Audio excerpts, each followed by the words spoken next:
আসসালামু আলাইকুম প্রিয় শিক্ষার্থীরা। কোর্সটিকায় আজকে আমি আলোচনা করব তোমাদের ইংরেজি বইয়ের 5.3.2 অ্যাক্টিভিটি থেকে একটি ছক নিয়ে। এই ছকটি রয়েছে তোমাদের মূল বইয়ের 73 নম্বর পৃষ্ঠায়। এটি হচ্ছে মূলত একটি ম্যাচিং কলাম, অর্থাৎ বাম পাশের এই লেখাগুলোর সাথে আমরা ডান পাশের এই লেখাগুলোকে মিল করব।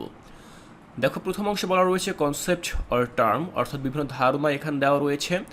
সেগুলোকে আমরা কি করব, description or elaboration of concept, অর্থাৎ এই কনসেপ্টগুলো দিয়ে আমরা মূলত কী বুঝি সেটি মিল করব। এখানে যে কনসেপ্টগুলো তোমরা দেখতে পাচ্ছ, প্রতিটি কনসেপ্টের মিনিং সামনে লেখা রয়েছে, কিন্তু বিষয় হচ্ছে যে সেই মিনিংগুলো একেবারে সামনাসামনি নেই, সেগুলো এলোমেলোভাবে অর্গানাইজ করা রয়েছে। আমাদেরকে প্রতিটি সামনাসামনি খুঁজে বের করতে হবে এবং লিখতে হবে। তো চলো দেখে নিচ্ছি যে কিভাবে আমরা এই কাজটি করতে পারি। শিক্ষার্থীরা খেয়াল করো, আমাদের প্রথম যে কনসেপ্ট সেটি হচ্ছে কনভারসেশন কনফিডেন্স। তো এটি দ্বারা যেটি বোঝা যায় সেটি হচ্ছে 5 নম্বর এই বাক্যটি।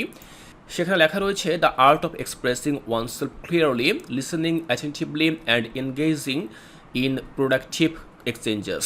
অর্থাৎ কনভারসেশন কনফিডেন্স এটা এক ধরনের শিল্প, যাতে করে একজন ব্যক্তি নিজেকে অন্যের কাছে ক্লিয়ারভাবে উপস্থাপন করতে পারে, অন্যের কথা খুবই মনোযোগ সহকারে শুনতে পারে। এরপরে 2 নম্বরে বলা হয়েছে non verbal course in communication.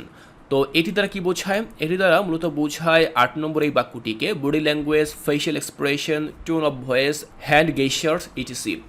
দেখো, যখন আমরা কথা বলি তখন শুধুমাত্র কিন্তু আমরা মুখ দিয়েই কথা বলি না, আমরা কিন্তু আমাদের শরীর দিয়েও কথা বলি, আমরা আমাদের অঙ্গভঙ্গি দিয়েও কথা বলি। সেটিকে মূলত বোঝানো হয় বডি ল্যাঙ্গুয়েজ। তারপর আরও রয়েছে ফেশিয়াল এক্সপ্রেশন, আমরা আমাদের চোখ দিয়ে কথা বলি, আমরা আমাদের সম্পূর্ণ মুখমণ্ডল দিয়ে কথা বলি, আমরা আমাদের ভয়েসের পাশাপাশি এই সকল বিষয়গুলোও কিন্তু ব্যবহার করে থাকি। এটিকে মূলত ব্যবহার করা হয়েছে নন ভার্বাল, অর্থাৎ মৌখিক নয় এমন সব এক্সপ্রেশন। এরপর সি বলা রয়েছে বেরিস অফ মিনিংফুল কমিউনিকেশন। তো এখানে আমরা যেটি বুঝতে পারি সেটি হচ্ছে 9 নম্বর এই বাক্যটি fear in public speaking being judged or criticised. অর্থাৎ আমাদের মধ্যে যে ভয়টি কাজ করে সেটি হচ্ছে পাবলিক স্পিকিং, অনেক মানুষের সাথে কথা বলা, বিং জাজড আমাদেরকে বিচার করা হবে এ ধরনের কোনো কিছু, আর ক্রিটিসাইজড আমাদেরকে সমালোচনা করা হবে এ ধরনের কোনো ভয়ের জন্য আমরা মূলত বাধা অনুভব করি। এরপরে ডি নম্বর বলা রয়েছে হিন্ড্রেন্স অফ অবজেক্টিভ লিসেনিং। তো এক্ষেত্রে আমরা মেলাতে পারি 7 নম্বরের সাথে, যেখানে লেখা রয়েছে having preconceived notion, biases, lack of empathy or being judgmental. এরপরে দেখো ই নম্বরে রয়েছে কি, দেখো challenges of new language learner, অর্থাৎ নতুনভাবে যারা শিখছে তাদের জন্য বেশ কিছু প্রতিবন্ধকতা থাকে। তো সেগুলো হতে পারে ডি নম্বরে differences in accent, speech, colloquial expression আর কালচারাল ডিফারেন্সেস। এই সকল সমস্যার জন্য বা এই সকল চ্যালেঞ্জের জন্য নতুন শিক্ষার্থীরা কিন্তু পিছিয়ে পড়ে।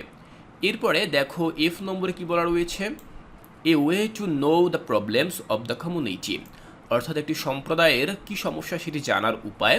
তো সেক্ষেত্রে আমরা 6 নম্বরে এই বাক্যটি ব্যবহার করতে পারি, যেখানে লেখা রয়েছে visiting the academics social media pages or listening to locally produced news.